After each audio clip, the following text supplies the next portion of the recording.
پتہ نہیں اس کے بعد پوری تفصیل کیا نبی پاک صلی اللہ علیہ وسلم بتانا چاہتے تھے، یا ہمیں ایمان کی حقیقت ہی بتانا چاہتے تھے، اور یقیناً نبی کریم صلی اللہ علیہ وسلم ہمیں ایمان کی حقیقت ہی بتانا چاہتے ہیں۔ ابھی اتنی بات آپ نے ارشاد فرمائی کہ لوگ آپس میں چے میں گوئیاں کرنے لگے کہ بھئی کبھی بیل کو بولتے دیکھا ہے؟ کبھی گائے نے باتیں کی ہیں؟ ہم نے تو کبھی گائے کو باتیں کرتے نہیں دیکھا، اور یہ کہہ دیا کہ گائے واپس مڑی اور اس نے اپنے مالک سے یہ کہہ دیا، کتنی عجیب بات لگتی۔ اللہ اکبر، قالوا سبحان اللہ، لوگ ہیں آپس میں باتیں بھی کرنے لگے اور کہتے ہیں اللہ پاک ہے، پتہ نہیں ایسا ہو گیا ہوگا۔ تو نبی کریم صلی اللہ علیہ وسلم نے فرمایا قال انی اومن بذلک و ابو بکر و عمر بن الخطاب رضی اللہ عنہما، کہ بیل باتیں کرتا ہے کہ نہیں کرتا، یا گائے نے باتیں کی ہیں کہ نہیں کی؟ فرمایا میں بھی ایمان رکھتا ہوں اس بات پر، ابو بکر بھی ایمان رکھتا ہے، عمر فاروق بھی ایمان رکھتا ہے، وہ ایمان رکھتے ہیں اس بات پر کہ بیل نے باتیں کی ہیں۔ کیوں کہ جب بیل نے باتیں کی تھیں تو نہ نبی کریم صلی اللہ علیہ وسلم موجود تھے، نہ ابو بکر موجود تھے، نہ عمر فاروق رضی اللہ تعالیٰ عنہ موجود تھے۔ نبی کریم صلی اللہ علیہ وسلم کو بتایا جا رہا ہے تو بذریعہ وہی بتایا جا رہا ہے، اس لیے نبی کریم صلی اللہ علیہ وسلم انی اومن بذالک، دیکھے بغیر ایمان۔ ابو بکر اور عمر تاریخ کی بات ہے، ان کو کیا پتا؟ ان کی گواہی کس لیے ہے کہ وہ ایمان کی اس سطح پر ہیں کہ نبی کریم صلی اللہ علیہ وسلم جو فرما دیں وہ آپ کی پوری تاریخ میں ایک بھی واقعہ نہ ہوا ہو، اور تاریخ انسانی نے کوئی ایک بھی واقعہ نقل نہ کیا ہو کہ ایسا ہوا ہے، ثابت یہ ہو جائے کہ نبی کریم صلی اللہ علیہ وسلم یہ فرما رہے ہیں۔ گویا ایک ہی حوالہ، اور وہ ہے اللہ اور اس کے رسول صلی اللہ علیہ وسلم کا حوالہ، اس پر اعتماد کا نام ایمان ہے۔ اللہ اور اس کے رسول صلی اللہ علیہ وسلم کے حوالے پر اعتماد کرنا یہ ایمان ہے، اور باقی پوری تاریخ آپ پڑھیں، تاریخ کو ایمان نہ لائیں، آپ ساری دنیا کے علوم پڑھیں، ایمان لانا اس کا تقاضا نہیں ہے۔ تقاضا ایمان یہ ہے کہ اللہ اور اس کے رسول صلی اللہ علیہ وسلم کو ہر چیز کا، ہر بات کا حوالہ بنا لیا جائے۔ اگر کوئی شخص اس طرح سے ایمان لاتا ہے کہ وہ ہر بات میں اس کو مانتا ہے جو اللہ اور اس کے رسول صلی اللہ علیہ وسلم، دیکھیں اللہ پر ایمان، فرشتوں پر ایمان، کتابوں پر ایمان، نظر آئے یا نہ آئے اس کے ساتھ تعلق ہی نہیں ہے۔ وہ چند سال پہلے میں برطانیہ میں تھا تو وہاں مجھے پتا چلا کہ ایک نو مسلم خاتون، اللہ اکبر، ایمان کی بات، کہ ایک نو مسلم، ہم تو کہتے ہیں کوئی چیز نظر نہیں آتی، ظاہر ایمان تو اس کا تعلق اس بات کے ساتھ ہے ہی نہیں۔ تو نو مسلم خاتون، ایک چھوٹا سا اس کا بچہ، اور وہ بس اپنے بچے کے ساتھ اکیلی گھر میں رہتی، اس وقت کا واقعہ ہے چند سال پہلے۔ تو کہیں اس نے درس میں سنا کہ جو چیزیں نظر نہیں آتی اور ان پر ایمان رکھنا چاہیے، ان میں اس نے سنا کہ فرشتوں پر بھی ایمان رکھنا چاہیے جو نظر نہیں آتے۔ تو وہ حیرت کے ساتھ اٹھ کے کھڑی ہو گئی اور اس نے مدرس سے یا مدرسہ سے کہا کہ تم کیسے کہتے ہو کہ فرشتے نظر نہیں آتے؟ فرشتے تو نظر آتے ہیں۔ وہ مدرس بھی حیران کہ فرشتے تو نظر نہیں آتے، ہمیں تو یہی بتایا گیا ہے، یہ امور غیبیہ میں سے ہے۔ تو وہ کہتی ہے کہ میں تو، وہ اس نے پھر پوچھا مدرس نے بھی تم، وہ کہتی میں تو روز دیکھتی ہوں فرشتے، جب میں تہجد کے وقت اٹھتی ہوں تو میرے گھر میں فرشتے نازل ہوتے ہیں، میں اس کو دیکھتی ہوں، جب میں نماز پڑھ رہی ہوتی ہوں تو میرے ارد گرد فرشتے پھرتے ہوتے ہیں، اور میں تو جب سے مسلمان ہوئی ہوں میں فرشتوں کو دیکھ رہی ہوں۔ تم کہتے ہو فرشتے نظر نہیں آتے؟ اللہ اکبر! اس کا تعلق نظر آنے یا نہ آنے کے ساتھ نہیں ہے، اس کا تعلق علم یا مشاہدے کے ساتھ نہیں ہے، اس کا تعلق عقل اور حواس کے ساتھ نہیں ہے۔ الذین یؤمنون بالغیب، جو اللہ نے فرما دیا، جو نبی کریم صلی اللہ علیہ وآلہ وسلم نے فرما دیا، اس پر یقین بھی ہو، اس کی تصدیق بھی ہو، اقرار باللسان و تصدیق بالقلب بھی ہو، واعتمد علیہ، اور اس کے اوپر اعتماد بھی ہو کہ جو کچھ نبی پاک صلی اللہ علیہ وسلم نے ہمیں بتا دیا یہ اعتماد ہی تو ہے جو ہمیں قرآن پر ایمان رکھنے پر مجبور کرتا ہے، یہ اعتماد ہے نبی کریم صلی اللہ علیہ وسلم پر۔ کہ نبی کریم صلی اللہ علیہ وسلم نے بتایا کہ یہ قرآن ہے تو ہم اس کو قرآن مانتے ہیں. لوگ کہتے ہیں کہ قرآن حجت ہے، حدیث حجت نہیں ہے. بھئی قرآن کو تسلیم کرنا اصل میں نبی کریم صلی اللہ علیہ وسلم کی زبان اقدس پر اعتماد ہی کا تو نتیجہ ہے کہ نبی کریم صلی اللہ علیہ وسلم نے بتایا یہ قرآن ہے تو قرآن ہے. آپ صلی اللہ علیہ وسلم نے بتایا کہ اللہ کون ہے تو ہمیں اللہ کا یقین آیا.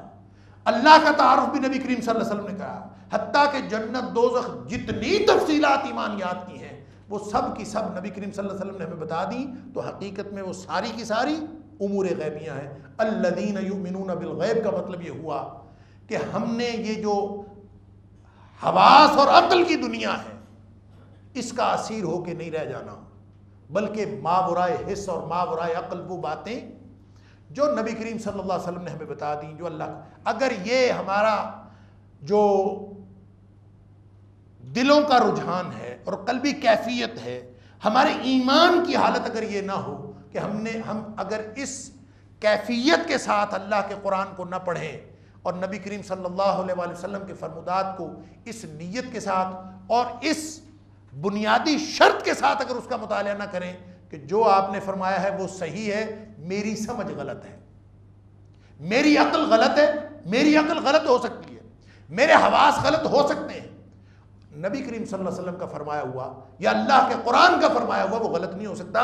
اگر کوئی شخص اس طرح سے قرآن کو پڑھے گا تو یہ اس علم کی، اس فکر کی، اس پورے ضابطے کی مبادیات میں سے ہے کہ جب تک آپ یہ سمجھ کے نہیں پڑھو گے قرآن کچھ بھی نہیں دے گا.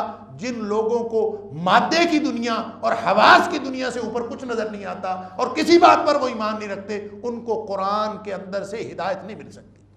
وہ پڑھتے رہے قرآن جب اس حقیقت پر وہ یقین ہی نہیں رکھتے جو بنیادی شرط ہے. میں نے عرض کیا بنیادی شرط بھی ہے اور تقوی کا لازمی نتیجہ بھی ہے الذین یؤمنون بالغیب، کہ وہ اللہ پر یقین رکھیں. بلکہ اس کی ساری تفصیلات، جنت دوزخ ہم نے نہیں دیکھا، ہم نے کوئی چیز بھی نہیں دیکھی. نبی کریم صلی اللہ علیہ وآلہ وسلم نے فرمایا اللہ تعالیٰ نے جنت پیدا فرما دی، دوزخ پیدا فرما دی. صحیح حدیث ہے نبی کریم صلی اللہ علیہ وسلم فرمایا جب اللہ نے دوزخ کو پیدا کیا، اللہ نے جنت کو پیدا کیا، اللہ نے جبریل علیہ السلام کو بلایا آ کے دیکھو. اب یہ جنت دوزخ کہاں ہے؟ ہمیں تو نہیں معلوم کہ جنت کہاں ہے دوزخ کہاں ہے، لیکن نبی کریم صلی اللہ علیہ وسلم کی بات پر ہمیں یقین ہے کہ آپ نے جو فرما دیا وہ صحیح ہے. ہماری عقل کام نہیں کرتی. قرآن کہتا ہے 7 آسمان 7 زمینیں. بھئی کہاں ہے 7 آسمان؟ ہمیں تو ایک آسمان کا پتہ ہے اور اس کے بارے میں بھی سائنسدان ہمیں کہتے ہیں کہ یہ تو حد نگاہ ہے جو ہمیں نظر آتی ہے، یہ آسمان نہیں ہے. اور 7 زمینیں کون سی ہیں اللہ جانتا ہے. ہو سکتا ہے کل کلاں سائنس ترقی کرتی کرتی ایکسپلور کر لے کہ 7 زمینیں بھی ہیں، لیکن وہ ایکسپلور کر لے یا نہ کرے، حواس اور عقل کے دائرے میں آ جائے، ہمارے مشاہدے میں آ جائے تو بھی کوئی فرق نہیں پڑتا، نہ آئے تو بھی کوئی فرق نہیں پڑتا.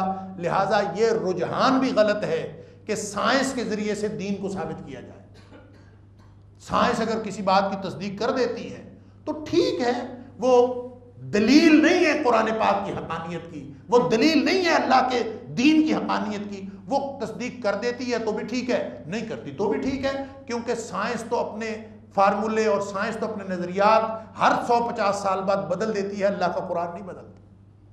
لہذا الذین یؤمنون بالغیب، بس مان لیں اس کو. مان لینے کا نام ایمان ہے کہ جو کچھ نبی پاک صلی اللہ علیہ وسلم نے ہمیں دیا وہی ایمان. وَيُقِيمُونَ الصَّلَاةَ، فکر کے اعتبار سے، باطن کے اعتبار سے، عقیدے کے اعتبار سے پہلا تقاضا ایمان بالغیب ہے اور یہی بنیاد. اور عمل کے اعتبار سے سب سے پہلی چیز ہے اقیم الصلاۃ، یعنی یہ عملی ضابطہ اور عملی نتیجہ نکلتا ہے کہ اقیم الصلاۃ، وہ نماز کو قائم کرتے ہیں. اقام یقیم، اقام یقیم، اس کا مطلب ہوتا ہے کسی چیز کو کھڑا کرنا یا سیدھا کرنا. قرآن پاک میں سورۃ الکہف کے اندر جو دیوار کا تذکرہ ہے موسیٰ علیہ السلام اور خضر علیہ السلام کے قصے میں، کہ جب وہ گئے فوجدا فیہا، ایک بستی میں گئے فوجدا فیہا جدارا یرید ان ينقض فاقامہ، کہ وہ دیوار گر رہی تھی فَأَقَامَهُ، انہوں نے اس کو کھڑا کر دیا. گویا کسی چیز کو کھڑا کر دینا، گرتی ہوئی چیز کو سیدھا کر کے کھڑا کر دینا، یہ ہے اقامہ یقیم. اور اللہ تعالیٰ ہم سے کیا مطالبہ کرتا ہے اور اہل ایمان کی نشانی کیا بتاتا ہے؟ یہ نہیں فرمایا کہ یصلون الصلاۃ، نماز پڑھتے ہیں، یہ نہیں فرمایا، بلکہ فرمایا صلاۃ کو قائم کرتے ہیں. اب ایک تو قائم کرنے کو سمجھ لیجئے کہ اس کا کیا مطلب ہے اور شریعت اسلامیہ میں اس کی کیا تفصیلات ہیں، اور دوسرا صلاۃ کو سمجھ لیجئے کہ صلاۃ کیا ہے. لفظ صلاۃ کے لغت کے اندر 22 معنی ہیں، یعنی 22 طرح کی چیزیں مراد لی جا سکتی ہیں اگر آپ لفظ صلاۃ سے مراد لیں. کہ آپ یہ بھی کہہ سکتے ہیں کہ مثلا لفظ صلاۃ کا جو سب سے پرومیننٹ معنی ہے وہ یہ ہے کہ کوئی کسی چیز کو، ایک تو دعا ہے، صلاۃ کا معنی دعا بھی ہوتا ہے. کوئی کہے کہ میں مطلقاً دعا کرتا ہوں، یہ بھی صلاۃ ہے، رحمت کی دعا کرنا، پکارنا. لیکن عرب کے کلچر میں 2 معنی اس کے بڑے پرومیننٹ، اور جس کا جو صلاۃ کا عمل ہے اس کے ساتھ معنوی تعلق بھی ہے. ایک تو معنی یہ ہے کہ یہ جو باربیکیو بناتے ہیں، گوشت کو آگ کے اوپر بھوننے کے لیے، جب کسی بھی طرح کے گوشت کو رکھا جاتا ہے آگ کے اوپر اور اس میں سے وہ جو سارا میل کچیل نچڑ جاتا ہے، اس میں سے جو اس کے سارے جو فاضل مادے اور پانی اور ہر چیز اس میں سے جو نچڑ جاتی ہے، اس عمل کو عربی میں صلاۃ کہتے ہیں. کہ وہ صاف گوشت رہ جاتا ہے، باقی اس میں سے ہر چیز نکل جاتی. اس طرح سے تپایا جائے آگ پر کہ اس میں سے ساری چیزیں جو ہیں وہ میل کچیل اس میں سے نکل جائے، اس کا نام بھی صلاۃ ہے. اسی طرح یہ جو آپ نے دیکھا ہوگا کہ بانس سیدھے کرنے کے لیے بیمبوز جب وہ اگتے ہیں تو اس وقت تو وہ ٹیڑھے میڑھے ہوتے ہیں، کوئی ادھر کو جھکا ہوتا ہے، کوئی ادھر کو جھکا ہوتا ہے.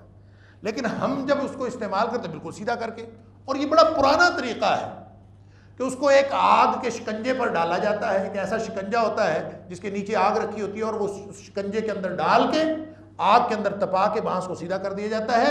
اس عمل کو بھی عربی میں صلاۃ ہے.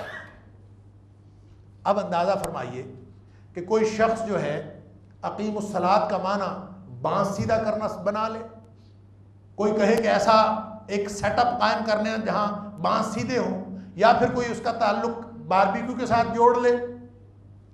اگر لغت کا اعتبار ہوگا تو ان 22 معنی میں سے جس معنی پر آپ اعتبار کر لیں اور جس کے مطابق چلنا شروع کر دیں، لغت کا اعتبار نہیں ہوگا، بلکہ اعتبار کس کا ہوگا؟ وَأَنزَلْنَا إِلَيْكَ الذِّكْرَ لِتُبَيِّنَ لِلنَّاسِ مَا نُزِّلَ إِلَيْهِمْ. اے حبیب صلی اللہ علیہ وسلم، یہ قرآن ہم نے امتیوں پر ڈائریکٹ نازل نہیں کیا کہ وہ لغت کی مدد سے سمجھتے رہے. وَأَنزَلْنَا إِلَيْكَ الذِّكْرَ، ہم نے آپ کی طرف نازل کیا ہے. وَأَنزَلْنَا إِلَيْكَ الذِّكْرَ، آپ کی طرف ہم نے نازل کیا ہے. لِتُبَيِّنَ لِلنَّاسِ مَا نُزِّلَ إِلَيْهِمْ، تاکہ لوگوں کو آپ بتائیں کہ یہ کیا نازل ہوا ہے، وگرنہ نہیں پتہ چلتا کیا نازل ہوا ہے. یقیمون الصلاۃ، وہ نماز قائم کرتے ہیں کا مطلب کیا ہوگا؟ وہی ہوگا جو اللہ کے رسول صلی اللہ علیہ وسلم نے بتایا کہ اس نماز سے وہ نماز مراد ہے صلو کما رأیتمونی اصلی، جس طرح مجھے نماز پڑھتا ہوا دیکھتے ہو. کہیں اپنے باربیکیو کے نظام نہ بنا لینا کہ اس کے سیٹ اپ کرنے نہ شروع کر دینا، یا اپنا کوئی نئی دکان نہ کھول لینا صلاۃ کے لفظ سے، بلکہ صلو کما رأیتمونی اصلی، یہ اس خاص عمل کا نام ہے جو میں پڑھتا ہوں، مجھے جس طرح پڑھتے ہوئے دیکھتے ہو تم بھی پڑھو. بات سمجھ میں آ گئی؟ یہ وہ اسپیسیفک عمل، وہ خاص عمل جو نبی کریم صلی اللہ علیہ وسلم کرتے تھے، اور پھر اس کی ساری تفصیلات ہیں جو نبی کریم صلی اللہ علیہ وسلم نے کر کے دکھائیں، صحابہ کو بتائیں. اس کا نام نماز ہے، اس کا نام صلاۃ ہے، جس کو ہم اردو یا فارسی ترجمہ نماز کرتے ہیں. بعض لوگ اس کے بھی خلاف ہیں، وہ کہتے ہیں صلاۃ تو قرآن کی ایک اصطلاح ہے، اسلام کی ایک اصطلاح ہے، اور اصطلاح کے معنی نہیں کیے جاتے، لہٰذا اس کا ترجمہ نہیں کرنا چاہیے، نماز نہیں کہنا چاہیے، صلاۃ کو صلاۃ ہی کہنا چاہیے، کیونکہ اصطلاح، میرا خیال ہے یہ تکلف ہے. نماز کو نماز کہیں یا صلاۃ کہیں، یہ ایسے ہی ہے جیسے ہم صوم کو روزہ کہہ دیتے ہیں. آپ اس کو روزہ کہیں یا صوم کہیں، رکھا اس طریقے سے جائے گا جو نبی کریم صلی اللہ علیہ وسلم نے طریقہ بتایا، شکل اس کی وہی ہوگی۔ علی ھذا القیاس، اگر کوئی شخص نماز کو نماز کہتا ہے یا صلاۃ کہتا ہے، کرنا کیا ہے؟ فرمایا کرنا یہ ہے کہ یقیمون الصلاۃ، اس کو قائم کرنا۔ اور قائم کرنے میں کیا مطلب ہے؟ پڑھنا تو سمجھ میں آ گیا، قائم کرنے کا کیا مطلب؟ اس کے لیے بے شمار تفصیلات مفسرین کرام نے لکھی ہیں، لیکن میں چند باتیں آپ کے سامنے رکھتا ہوں جو اللہ کے قرآن سے یا نبی کریم صلی اللہ علیہ وسلم کے فرامین سے واضح ہوتی ہیں کہ یقیمون الصلاۃ کا کیا معنی ہے، نماز کو قائم کرنے کا کیا مطلب۔ ایک تو سمجھ لیجئے کہ نماز بنیادی طور پر انفرادی عمل نہیں ہے، یہ ایک اجتماعی نظام کا حصہ، انفرادی عمل نہیں، اور اسی لیے کہ یہ ایک اجتماعی ذمہ داری ہے۔ اور اللہ تعالیٰ نے فرمایا الذین ان مکناہم فی الارض اقاموا الصلاۃ، یہ مومن وہ ہوتے ہیں کہ ان کو اگر ہم دنیا میں حکومت دے دیں نا، جس کے پاس حکومت نہیں ہے اس نے کیا کرنا ہے؟ یہی نمازیں اس نے بھی پڑھنی، اور جس کو حکومت مل گئی فرمایا ان کا پہلا کام یہ ہوتا ہے اقاموا الصلاۃ، وہ صلاۃ کا نظام قائم کرتے ہیں۔ گویا اس کا تعلق پورے ایک اجتماعی سسٹم کے ساتھ ہے، ایک اجتماعی رویہ ہے امت کا جس کو منسلک کر دیا گیا ہے اس انفرادی عمل کے ساتھ جو بظاہر انفرادی عمل ہے۔ اور کوئی شخص اگر اپنے گھر میں اکیلا ہے تو اس کی ذمہ داری اس اجتماعی نظام کو قائم کرنے کی اپنی حد تک ہے، کیونکہ وہ اکیلا ہے، وہ جس اجتماعیت کا ذمہ دار ہے اس اجتماعیت میں اس کی ذات کے علاوہ کوئی شامل ہی نہیں، اور اگر اس کی ذات کے علاوہ اس کے گھر میں کوئی اور شامل ہو گیا ہے تو پھر یہ نظام جو صلاۃ کا ہے، یہ جو نماز کا نظام ہے، اس میں شامل ہونے کے لیے وہ پھر اس کا انفرادی طور پر اس کی اپنی ذات اس میں شامل نہیں ہوگی، بلکہ اس کے ساتھ اس سے اہل خانہ بھی شامل ہو جائیں۔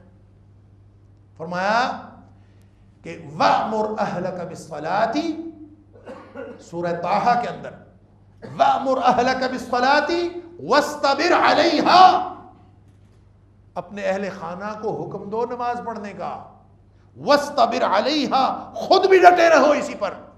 یعنی پورا ایک سسٹم ہے، اور جوں جوں یہ سسٹم پھیلتا جاتا ہے، ذمہ داری بڑھتی چلی جاتی ہے، تو نظام صلاۃ کے اندر بھی وسعت آتی چلی جاتی ہے۔ لہٰذا اگر یہ حکومتوں تک چلا جائے، الذین ان مکناہم فی الارض، اگر زمین میں حکومت مل جائے تو پھر بھی کام وہی ہے، نظام وہی ہے، قائم اسی طرح کرنا ہے جس طرح انفرادی طور پر اپنی ذات پر نافذ کیا تھا، اسی طرح پوری اس راج دہانی کے اوپر، پورا جو ایریا آف جورسڈکشن ہے اس کے اوپر یہ نظام قائم کرنا پڑے گا۔ یہ اجتماعی ذمہ داری ہے، یہ انفرادی نہیں۔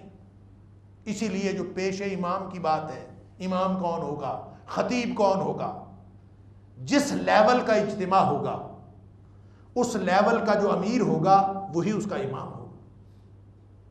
گھر کا اجتماع ہے تو جو گھر کا سربراہ ہے وہ اس کا امیر ہوگا، اور اگر محلے کا ہے تو جو محلے کے اندر سب سے زیادہ نیک آدمی، جو سب سے زیادہ دین کا قرآن کا فہم رکھنے والا آدمی، وہ امام ہوگا۔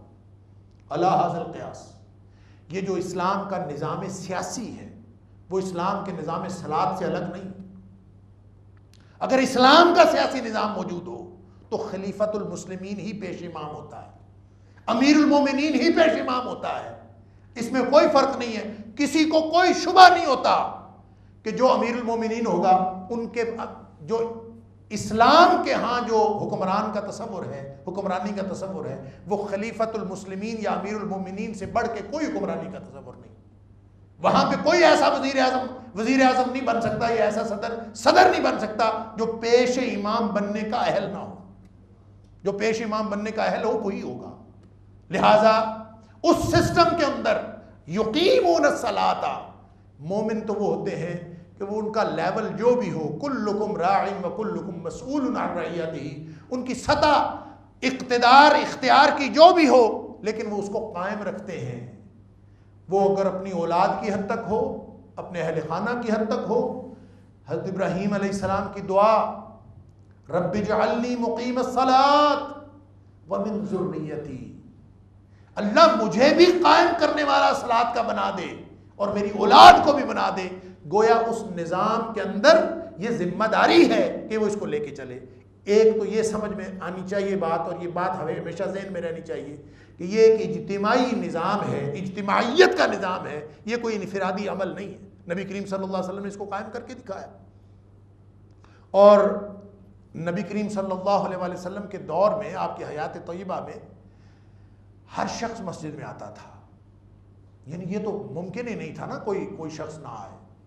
تو وہ ایک آیا تھا نا نابینا شخص، معذور، نبی کریم صلی اللہ علیہ وسلم سے آ کے اس نے کہا کہ اندھیرے میں مجھے کوئی لانے والا نہیں ہوتا، تو مجھے آپ اجازت دے دیجئے کہ میں مسجد میں نہ آیا کروں۔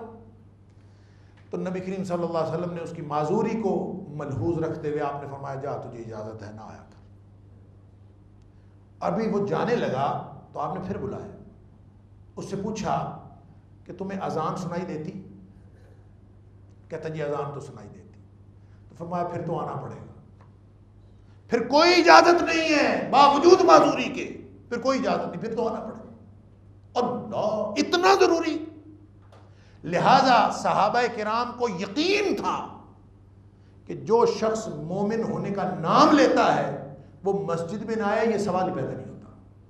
ماحول یہ تھا، منافق کو بھی مسجد میں آنا پڑتا تھا، کیونکہ سب کو سمجھ آتی تھی کہ یہ اس نظام کا حصہ ہے، اگر ہم نماز کے لیے مسجد میں نہیں جائیں گے تو ہم تو اس کا حصہ ہی نہیں ہے، ہم تو باقی رہیں گے ہی نہیں۔ لہذا ہر شخص مسجد میں آتا تھا۔ نبی کریم صلی اللہ علیہ وسلم نے، اور جو شخص نہیں آتا تھا، صحابہ کرام کو یقین ہوتا تھا یا تو بیمار ہے یا اس کو کوئی عذر لاحق ہے، سارے اس کے گھر پہنچ جاتے تھے اس کی تیمارداری کرنے کے لیے کہ مسئلہ کیا ہے، کیا بنا، کس وجہ سے تم نہیں آئے۔ قرآن کہتا ہے وَإِذَا قَامُوا إِلَى الصَّلَاةِ قَامُوا كُسَالَىٰ، منافقین کا دل نہیں کرتا نماز پڑھنے کے لیے، لیکن ان کو بھی پڑھنی پڑتی ہے، وہ آ کے کھڑے ہوتے ہیں بے دلی کے ساتھ، بادل نخواستہ، نماز ان کو بھی پڑھنی پڑتی ہے۔ اسلام کا معاشرہ، اسلام کا نظام تو یہ ہے۔ ایسا ممکن ہی نہیں کہ مومن ہو، نام اسلام کا ہو اور دعویٰ ایمان کا ہو، اور اپنے گھر سوئے رہیں اور نماز پڑھنے کے لیے کوئی آئے ہی نہ، الا یہ کہ کوئی عذر لاحق ہو۔ سورہ نور کے اندر فرمایا کہ ہر چیز، دنیا کائنات کی ہر چیز جانتی ہے کہ اس کی نماز کیا ہے اور اس کی تسبیح کیا ہے۔ گویا درخت کھڑے ہیں تو وہ بھی حالت قیام میں ہیں، اور مویشی چوپائے جب وہ چلتے پھرتے ہیں تو وہ حالت رکوع میں ہیں، اور جو پتھر پڑے ہوئے ہیں وہ حالت سجدہ میں ہیں۔ یوں پوری کائنات میں ایک نظام ہے صلاۃ کا، اور نماز جو قائم کرنا ہے وہ اپنے آپ کو اس پورے نظام زندگی کے ساتھ، بلکہ نظام کائنات کے ساتھ ہم آہنگ کر دینے کا نام ہے۔ جب انسان رکوع کر رہا ہوتا ہے، جب انسان قیام کر رہا ہوتا ہے، جب یہ سجدہ کر رہا ہوتا ہے، جب یہ جلسے میں بیٹھا ہوتا ہے، جب یہ تشہد میں بیٹھا ہوتا ہے، تو حقیقت میں یہ نماز کی کسی نہ کسی اس کیفیت میں ہوتا ہے جو پوری اس کائنات کے نظام کی، اس پورے کائنات کے نظام صلاۃ کا حصہ ہے۔ اس کے ساتھ ہم آہنگی اصل میں یہ سمبولک ہے کہ یوں میں اللہ کا غلام ہوں، جیسے ساری کائنات اللہ کی غلامی کر رہی ہے، میں بھی اللہ کا غلام ہوں۔ یہ اللہ کی غلامی کا سب سے پہلا علامتی اظہار ہے۔ نماز اس لیے ایمان کے بعد سب سے پہلا نماز، پہلا تقاضا نماز۔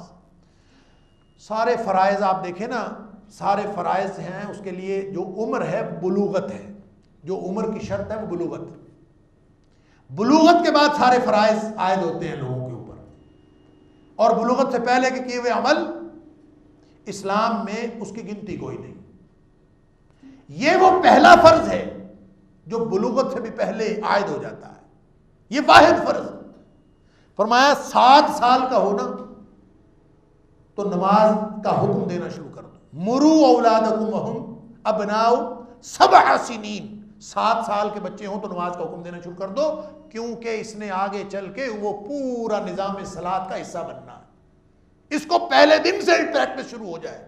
7 سال کا بچہ کچھ سیکھنے کے قابل ہوتا ہے، فرمایا اسی وقت ان کو نماز سکھاؤ، اور 10 سال کا بچہ ہو جائے تو نماز نہ پڑھو تو وَضْرِبُوهُ عَلَيْهَا، پھر سختی کرو اس کے اوپر، اور اس کو مارنا پڑے تو ہلکی مار بھی مارو تاکہ وہ نماز پڑھے، کیونکہ اس نے پورے نظام صلاۃ کا یہ پہلا تقاضا ہے، پہلا عملی تقاضا ہے۔ اگر کوئی شخص اس کو پورا نہیں کرتا تو اس کا مطلب یہ ہے کہ اس کا تو ایمان جس کو کہا گیا تھا نا ایمان. میں نے سورہ نساء کی آیت نمبر 136 آپ کے سامنے رکھی تھی کہ یا ایھا الذین آمنوا آمنوا باللہ ورسولہ. اے اہل ایمان، اے ایمان کا دعویٰ کرنے والوں، واقعتاً ایماندار بن کے بھی تو دکھاؤ. تو اس کا مطلب یہ ہے کہ ایمان کے بعد فوراً عملی تقاضا لاگو ہوتا ہے، اور سب سے پہلا اظہار نماز ہے. وہ جو میں نے مثال دی تھی نا شروع میں کہ ہمیں کوئی آ کے یہاں خبر دے کہ باہر کوئی واقعہ ہو گیا، اسی مثال کو ذرا ذہن میں رکھیں. ایمان کا عمل کے ساتھ تعلق، اس مثال سے یہ تعلق بھی سمجھ میں آئے گا کہ مثلا اگر ہم نے اس کی خبر پر یقین کر لیا کہ باہر کوئی واقعہ ہو گیا ہے، ہم نے اس کی بات پر اعتماد کر لیا، تو اس کے بعد میں یہاں اسی طرح سکون سے درس دے سکوں گا؟ آپ اسی طرح پرسکون طریقے سے بیٹھے رہیں گے؟ سوال ہی پیدا نہیں ہوتا. اس کی بات کا یقین کرنے کا مطلب یہ ہوگا کہ ہم فوراً اٹھیں، فوراً ہم سرگرم عمل ہو جائیں، اور جو واقعہ ہوا ہے اس کے بارے میں، وہ جو واقعہ جو ہم سے تقاضا کرتا ہے، ہم اس تقاضے پر سرگرم عمل ہو جائیں. یہ لازمی نتیجہ ہے اس آدمی کی خبر پر اعتماد کرنے کا. لہذا کوئی شخص ایمان کا اظہار کرتا ہے تو ایمان کا اظہار کرنے کے فوراً بعد اس کے اوپر عملی تقاضا لاگو ہوتا ہے. پھر اس کا سکون اڑ جاتا ہے، اس کی راتوں کی نیندیں اڑ جاتی ہیں، وہ سرگرم عمل ہو جاتا ہے. ایمان آ جائے اور عمل کوئی نہ ہو، یہ سوال ہی پیدا نہیں ہوتا. سمجھ لیجئے سورہ بقرہ میں جہاں سے سورہ بقرہ کا اختتام ہوتا ہے، آخری 2 آیات اللہ نے ایمان کی تفصیل بتائی. آمن الرسول بما انزل الیہ من ربہ والمؤمنون کل آمن باللہ وملائکتہ وکتبہ ورسلہ لا نفرق بین احد من رسلہ وقالوا سمعنا واطعنا. یہ تفصیل ہے سارے ایمان کی کہ اللہ پر ایمان، رسولوں پر ایمان، کتابوں پر ایمان، سارے رسولوں پر ایمان، اور ہم کسی رسولوں کے درمیان کوئی فرق بھی نہیں کرتے. یہ پورے ایمان کی تفصیل بتانے کے بعد فرمایا ایمان جب آ جاتا ہے نا، قالوا سمعنا واطعنا، ایمان کا فوراً تقاضا لاگو ہوتا ہے کہ اگر خبر سن لی، سمعنا واطعنا، پھر سننے اور عمل کرنے کے درمیان تردد کا وقفہ نہیں ہوتا. پھر آدمی سوچ میں نہیں پڑ جاتا، پھر ifs and buts نہیں آگے آتے. پھر آدمی یہ سوچتا نہیں ہے کہ پتہ نہیں اس کا کیا مطلب ہے، پتہ نہیں کیا ہے، پتہ نہیں مجھے کہا ہے کسی اور کو کہا ہے، بلکہ فوراً سرگرم عمل ہو جانا یہ ایمان کا تقاضا ہے. لہذا وہ جو فوری طور پر عملی تقاضا لاگو ہوتا ہے، اس کا سب سے پہلا اور ادنا اظہار جو ہے وہ نماز ہے. آپ یوں کہہ لیجئے کہ بیس لائن اسلام کی عملیت کی اور عملی ضابطے کی جو بیس لائن ہے وہ نماز ہے. اگر کوئی شخص نماز ہی نہیں پڑھتا تو اس کا کیا مطلب ہے؟ اس کا مطلب یہ ہے کہ وہ جو اللہ کا پورا دیا ہوا نظام ہے، جس کو ہم اللہ کا نظام عبدیت کہیں یا نظام عبادات کہیں، اصل میں یہ نظام عبادات ہے جو نظام عبدیت کا حصہ ہے. عبد کا تعلق الہ کے ساتھ ہے، عبد کی عبدیت میں عبادت شامل ہے. عبدیت کل ہے کہ انسان اللہ کی غلامی میں آ جائے، اس میں نظام عبادت اس کا عملی اظہار ہے. نظام عبادت میں پہلا اظہار جو ہے وہ نماز ہے. گویا جس شخص کی نماز موجود ہے وہ اللہ کے غلاموں کی فہرست میں اس کا نام شامل ہے. یہ وہ آخری بات ہے کہ اللہ کے غلاموں کی فہرست میں نام شامل ہے.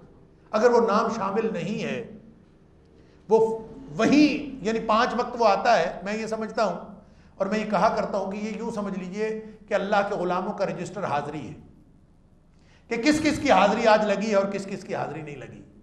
جس کی حاضری لگی ہے وہ اس کا نام اللہ کے غلاموں کی فہرست میں شامل. غلطیاں ہو جاتی ہیں، کوتاہیاں ہو جاتی ہیں، لیکن اس کا نام سٹرک آف نہیں ہوتا. وہ موجود ہے اگر وہ نماز پڑھتا ہے. لیکن جو اگر نماز بھی چھوڑ گیا تو فرمایا بین العبد والکفر ترک الصلاۃ، کہ عبد کی عبدیت، یہ نہیں فرمایا بین الکفر والاسلام ترک الصلاۃ، فرمایا بین العبد والکفر ترک الصلاۃ. جب تک یہ نماز پڑھتا تھا تو غلاموں کی فہرست میں شامل تھا. جس دن نماز ختم ہو گئی تو یہ تو عبدیت سے نکلا اور کفر میں چلا گیا. اب یہ اس فہرست میں ہی شامل نہیں ہے جو اللہ کے غلاموں کی فہرست ہے، جو نبی کریم صلی اللہ علیہ وسلم کی امتیوں کی فہرست ہے، اس میں شامل ہی نہیں. وہ حدیث آپ نے سنی ہے نا کہ قیامت کے دن نبی کریم صلی اللہ علیہ وسلم فرماتے میں حوض کوثر پہ پانی پلا رہا ہوں گا تو لوگ میرے پاس آ رہے ہوں گے اور گروہ در گروہ تو میں ان کو پانی پلاؤں گا، اور نبی کریم صلی اللہ علیہ وسلم نے یہ بھی فرمایا کہ میں تمہارا انتظار کروں گا وہاں، تفصیلات ہیں اس کی۔ وہاں ایک صحابی پوچھتا ہے اللہ کے رسول صلی اللہ علیہ وسلم کیسے پہچانیں گے آپ؟ حضرت آدم علیہ السلام سے لے کر حضرت عیسیٰ علیہ السلام تک سارے نبیوں کی امتیں وہاں پہ موجود ہوں گی، آپ ہمیں کیسے پہچانیں گے کہ میری امت ہے؟ تو فرمایا کہ میں ان کو اس طرح سے پہچانوں گا کہ میری امت جو ہے غرم محجلین من آثار الوضوء، میری امت جو ہوگی وہ قیامت کے دن اس کے اعضائے وضو روشن ہوں گے، 5 اعضاء جو وضو کے وقت دھلتے ہیں یہ قیامت کے دن روشن ہوں گے۔ فرمایا اس سے میں پہچانوں گا کہ یہ میری امت ہے، غرم محجلین من آثار الوضوء۔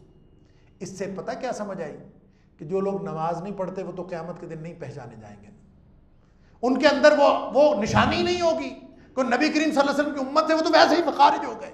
اللہ، جس نشانی سے نبی کریم صلی اللہ علیہ وسلم نے پہچاننا ہے وہ نشانی ہی ان لوگوں میں نہیں ہے جو نماز چھوڑ دیتے ہیں۔ اس لیے فرمایا بین العبد والکفر ترک الصلاۃ، یہ تو رجسٹر حاضری بھی گیا، نام اسٹرک آف ہو گیا جس نے یہ چھوڑ دی۔ یہ اس لیے سب سے پہلا تقاضا، لیکن یہ ابتدا بھی ہے یہ انتہا بھی ہے، ابتدا بھی نماز ہے انتہا بھی نماز ہے۔ جیسے میں نے کہا تقوی بنیادی شرط بھی ہے، تقوی منزل مقصود بھی ہے، نماز بھی ابتدا بھی ہے انتہا بھی ہے۔ فرق پتہ کیا ہے؟ فرق یہ ہے کہ جب ابتدا ہوتی ہے تو پڑھنی مشکل ہے، اور جب انسان اگلی منزل پہ پہنچ جاتا ہے تو پھر چھوڑنی مشکل ہے۔ جتنی تکلیف ابتدا میں پڑھنے سے ہوتی ہے اس سے 1000 گنا زیادہ تکلیف اگلی منزل پہ جا کے چھوڑنے سے ہوتی ہے۔ جس کو اس کی لذت اور اس لطف و سرور کا احساس ہو جاتا ہے وہ جب چھوڑے گا تو اس کو تکلیف زیادہ ہوگی۔ شروع میں پڑھنے میں تکلیف ہے اور اس منزل پر پہنچ کر چھوڑنے میں تکلیف ہے ابتدا بھی نماز ہے انتہا بھی نماز۔ نبی کریم صلی اللہ علیہ وسلم فرمایا کرتے تھے قرۃ عینی فی الصلاۃ، میری آنکھوں کی ٹھنڈک نماز میں ہے۔ اور وہ جو فرمایا الصلاۃ معراج المومن، کہ مومن کی معراج نماز ہے۔ اب یہ اللہ کے رسول صلی اللہ علیہ وسلم کی طرح یہ آسمانوں کا سیر کرنے کے لیے تو نہیں جا سکتا، وہ تو نبی کریم صلی اللہ علیہ وسلم کا خاصہ ہے، لیکن اس کا اگر کوئی اللہ کے ساتھ قرب کی انتہا ہو سکتی ہے تو وہ نماز میں ہو سکتی ہے کہ نبی کریم صلی اللہ علیہ وسلم نے فرمایا جب انسان سجدے میں ہوتا ہے نا تو اللہ کے قریب ترین حالت میں ہوتا ہے، اللہ اکبر، اور فرمایا اس وقت دعا کرنی چاہیے کیونکہ اللہ کے قریب ترین حالت میں ہوتا ہے۔ اقرب ما یکون العبد الی ربہ وہو ساجد، جب وہ سجدے کی حالت میں ہوتا ہے تو وہ اللہ کے بالکل قریب ترین حالت میں ہوتا ہے۔ فرمایا پھر اس وقت جو ہے فاسألوہ، اس وقت مانگ لیا کرو جو کچھ مانگنا ہوتا ہے سجدے میں جا کے۔ تو گویا نماز ابتدا بھی ہے نماز انتہا بھی ہے، اس لیے اس کی سب سے پہلی نشانی یہ بتائی ہے کہ یقیمون الصلاۃ، وہ نماز قائم کرتے ہیں۔ اور میں یہ عرض کر رہا تھا کہ خشوع اور خضوع ایک ظاہری عمل ہے، ایک اس کا باطنی کیفیت ہے۔ اگر ظاہری عمل موجود ہے باطنی کیفیت موجود نہیں ہے تو وہ نماز ہے ہی نہیں۔ فرمایا قد افلح المؤمنون الذین هم فی صلاتہم خاشعون، نماز میں ان کے اوپر لرزہ طاری ہو جاتا ہے کہ میں اللہ کے سامنے کھڑا ہوں، اللہ کے ساتھ میں باتیں کر رہا ہوں۔ دنیا کا چھوٹا موٹا حکمران جن کی اللہ کے نزدیک کوئی حیثیت نہیں، ان کے سامنے ہم کھڑے ہوتے ہیں تو زبانیں تھر تھرانے سے لگتی ہیں۔ اللہ، ایک دفعہ ہمارے پروفیسرز کی میٹنگ تھی کسی فیڈرل منسٹر کے ساتھ، تو ہمارا جو اسپوکس مین تھا وہ بات کرنے لگا تو اس کی زبان جو ہے وہ تھوڑی دیر بعد وہ پھسل جائے، تو وہ منسٹر کہتا ہے آپ پروفیسر ہیں اور بات کیسے کر رہے ہیں؟ ہم ظاہر ہے وہ منسٹر تھا وہ کہہ سکتا تھا۔ تو اب وہ پروفیسر صاحب کہتے ہیں سامنے اسٹیٹ منسٹر فیڈرل منسٹر بیٹھے ہوں تو زبان تو پھسل ہی جاتی ہے۔ اللہ ان دنیا کے چھوٹے چھوٹے یہ اللہ کے نزدیک ذرات بھی نہیں ہے، کچھ بھی نہیں ہے، کوئی حیثیت نہیں ہے، ان کے سامنے تو ہماری زبانیں پھسلنا شروع ہو جائے، ان کے پریشر کی وجہ سے، ان کے رعب اور دبدبے کی وجہ سے، اور اللہ کے دربار میں ہم کھڑے ہوتے ہیں اور ہماری کیفیت نماز شروع کرنے سے پہلے اور نماز شروع کرنے کے بعد وہ ایک جیسی ہوتی ہے، ہمیں فرق کوئی نہیں پڑتا، بس سبحانک اللہم میں شروع کرنا ہے نا۔ نماز پڑھتے ہیں ہم، لیکن اس کے اندر خشوع اور خضوع نام کی کوئی چیز نہیں ہوتی۔ اللہ اگر خشوع اور خضوع موجود ہو، ایک ایک لمحے آدمی کو احساس ہو کہ میں اللہ کے سامنے ہوں، میں کس طرح سے اللہ کے ساتھ بات کر رہا ہوں، اس وقت میں قیام میں ہوں، میں اس وقت کھڑا ہوں، اس وقت میں جھکا ہوا ہوں، میرا اللہ مجھے دیکھ رہا ہے، جب اس وقت اس طرح کی کیفیت ہو اور اللہ کے سامنے وہ خشیت، وہ خوف، خشوع اور خضوع کی کیفیت ہو، اللہ اکبر، پھر نماز کی ہر کیفیت بڑی اہم ہے۔ حقیقت بات یہ ہے کہ وہ کیفیت جو اللہ کے سامنے جھکنے کی ہے، اگر وہ میسر آ جائے، اور آدمی، نبی کریم صلی اللہ علیہ وسلم کا رکوع پتہ کیسے ہوتا تھا؟ اللہ اکبر، ایک جو 2 قدم تو نیچے لگے ہوئے ہیں، باقی ساری کیفیت کیا تھی؟ بالکل سیدھی اسٹریٹ ٹانگیں ہوتی تھی نبی کریم صلی اللہ علیہ وسلم کی، اور اسٹریٹ بازو، گھٹنے پکڑے ہوئے، بالکل سیدھے بازو، درمیان میں خم نہیں ہوتا تھا، پشت اوپر سے بالکل سیدھی، اس میں بھی خم نہیں ہوتا تھا، اس کے برابر گردن، آپ اندازہ کیجئے کہ ظاہراً بازو بھی تنے ہوئے اور ظاہراً ٹانگیں بھی بالکل سیدھی اور اندر سے انتڑیاں بھی کھچی ہوئی، اور فرماتے کیا تھے نبی کریم صلی اللہ علیہ وسلم؟ اللہم انی لک رکعت وبک آمنت ولک اسلمت خشع لک سمعی وبصری ومخی وعظمی وما استقل بہ قدمی۔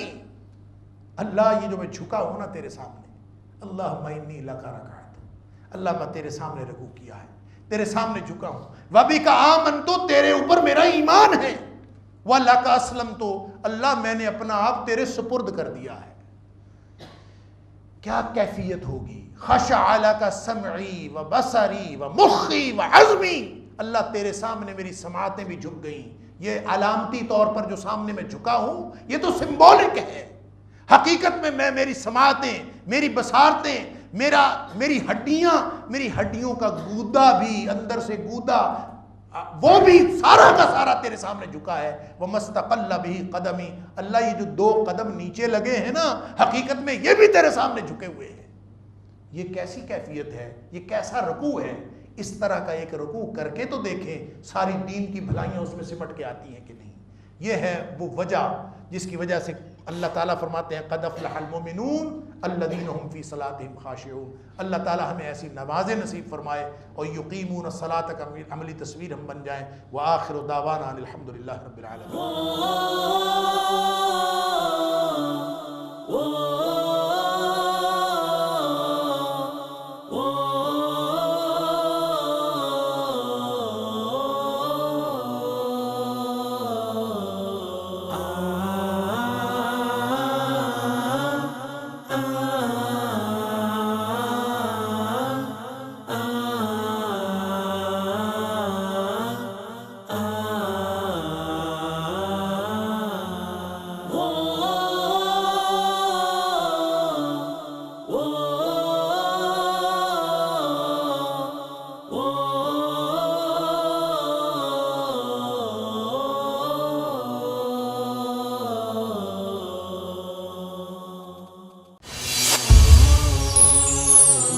پیغام ٹی وی